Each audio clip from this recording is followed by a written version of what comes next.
Langba, Amenankuro, Yassoukro, Django Kokorokoro, Abodje Sankoro.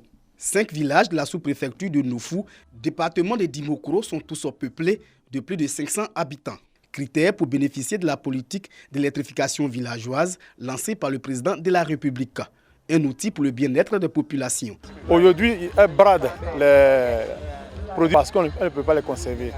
Alors que si nous avons des chambres froides, grâce à l'électricité, on peut les conserver et vendre à des prix réels. Un père de famille, quand il s'occupe bien de ses enfants, quand il fait ce qu'il a à faire pour que ses enfants se développent bien, doit être remercié. Ces 5 villages ont été officiellement mis sous tension par les élus et cadres de la région d'Unzi. Une occasion bien trouvée pour rendre hommage au président de la République. Un hommage pour le développement apporté aux populations dans cette région en si peu de temps. Sur 206 villages reconnus par l'État, il n'y avait que 86 qui étaient électrifiés. Le taux était autour de 33%. Mais aujourd'hui, il peut dire que nous sommes à 100% parce qu'il restait 6 villages, mais les travaux ont démarré. Les élus et cadres, au nom des populations, traduisent leur gratitude au président de la République. L'autonomisation des femmes et des jeunes, sans l'électricité, c'est difficile. Même quand tu vas au salon pour te coiffer, il te faut de l'électricité. Donc vraiment, c'est une joie. La population de Langba est reconnaissante du travail remarquable que fait son Excellence le président Alassane Ouattara.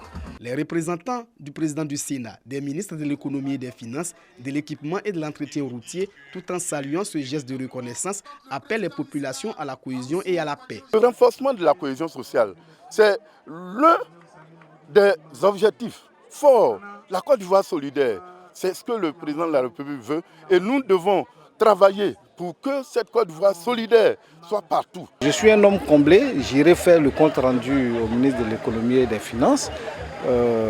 Les mérites de nos gouvernants sont reconnus. La construction d'un château d'eau à Langba pour desservir tous les villages environnants est annoncée. Les routes de la sous-préfecture de Noufou connaîtront un reprofilage nouveau à partir du mois de novembre.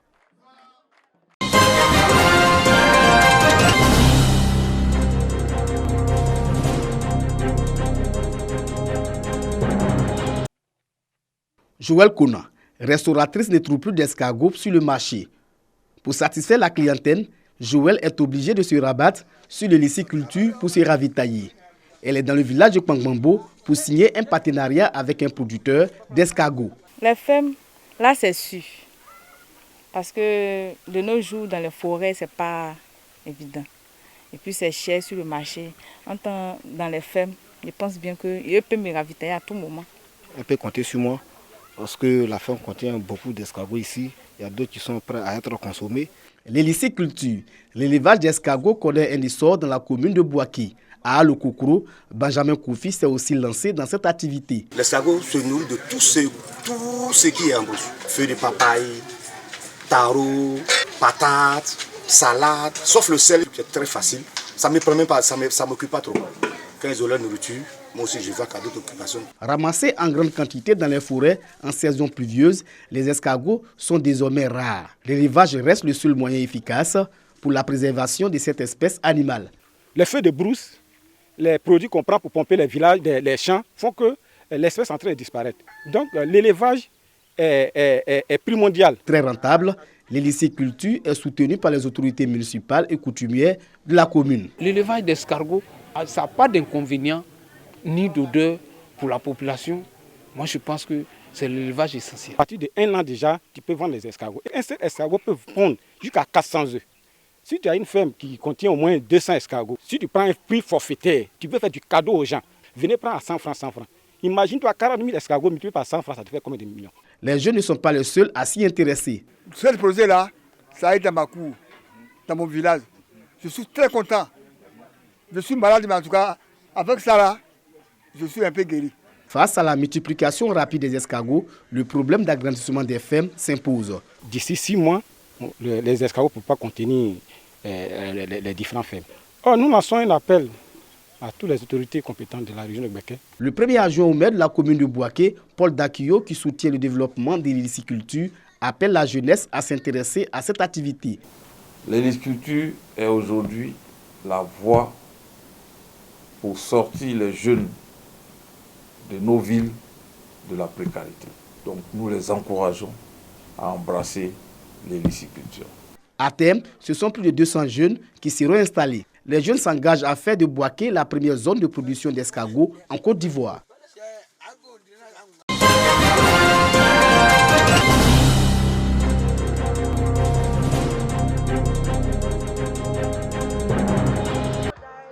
Des kits scolaires remis aux écoliers de Nzekra Nzessou, les 300 premiers inscrits au titre de l'année scolaire en cours. C'est un don d'une ONG de protection de l'environnement à l'initiative de la mutuelle de développement de cette sous-préfecture située dans le département de Bokanda et son parrain. Ils entendent ainsi encourager la scolarisation des enfants, question de s'aimer à la base la graine du développement. Ces parents ont besoin de certaines connaissances pour prendre en main le destin de leurs enfants. Et ce travail, nous sommes engagés auprès de nos frères et sœurs pour le mener. Les gens n'ont pas de moyens et donc par rapport à la cherté de la vie, modestement avec les partenaires, on a décidé en tout cas d'accompagner cette rentrée scolaire pour que ce soit une réussite et qu'on puisse en tout cas préserver ce qui est là, mais aller au-delà en termes de taux de réussite. Les parents, ils ont un devoir d'encadrement. Nous leur demandons en tout cas de veiller à ce que les différents éléments qu'on leur donne, les cahiers, les livres, tout ça, ils puissent faire en sorte que ces éléments soient entretenus. Augmenter le taux de scolarisation et de réussite de Nzekra Nzessou. Cette distribution de kits scolaires pour surtout inculquer aux populations la protection de l'environnement. Le but, reconstituer et préserver le couvert forestier de cette localité pour le retour de la boucle du cacao. La cessation des feux de brousse et l'agroforesterie sont donc conseillés aux adultes quand il est enseigné aux tout-petits le planting d'arbres. Un exercice à partir d'effets scolaires, essentiellement des cartables et des crayons made à partir de restes ou de déchets de produits à base de bois. Nous choisissons des plants et des semences que nous mettons à la tête du crayon. Le but, c'est dans le plan national de reforestation qu'on puisse sensibiliser et planter pour pouvoir aller dans le sens de la reforestation et de la sensibilisation à l'autosuffisance alimentaire. Cette distribution de kits scolaires doublée de planting d'arbres marque les journées socioculturelles aussi ponctuées par un tournoi en hommage aux anciennes gloires du football de Nzekra Nzessou.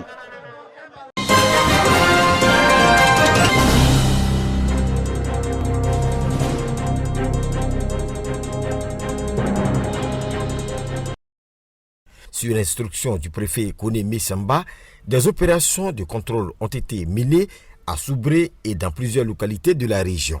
Les agents ont retiré du circuit du commerce tous les produits qui sont périmés, prohibés, contrefaisants, falsifiés. Nous avons saisi près de 14 681 produits, dont 278 kg de produits solides et 1741 litres de produits liquides. Et au total, ça fait un montant de 2 278 925 francs. Ces produits saisis, jugés dangereux pour la consommation, ont été incinérés en présence du président du comité local de lutte contre la vie chère. Pour ne pas que ces produits prohibés reviennent encore sur le marché, donc il faut les brûler. Je voudrais exhorter les populations de la Grande Nawa à faire très attention à respecter les prix plafonnés par le gouvernement dans un premier temps et à ne pas vendre des produits prohibés parce qu'il va de notre santé aussi. Les populations de Soubré saluent cette initiative du comité local de lutte contre la vie chère dans la région de la Nawa.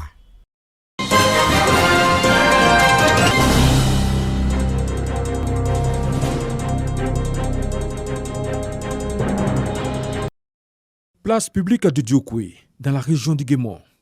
Les amoureux du ballon ont mobilisé pour l'apothéose de la deuxième édition de la Super Coupe de Diokwe.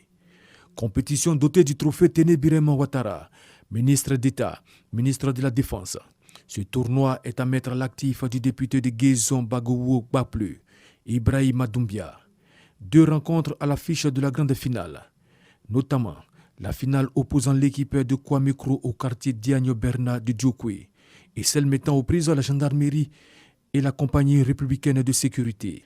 À l'issue des 2 finales, les trophées sont remportés respectivement par la compagnie républicaine de sécurité et Kwamekro. Le secrétaire d'État, Seredo Célestin, s'est félicité de l'initiative du député Ibrahima Doumbia, initiative qui selon lui a permis aux jeunes de passer des vacances saines dans la cohésion sociale et la paix. Pour sa part, le représentant du ministre d'État, ministre de la Défense, s'est dit convaincu que ce tournoi contribuera à renforcer les actions de réconciliation. Les équipes participantes ont reçu des jeux de maillots, des trophées et du numéraire.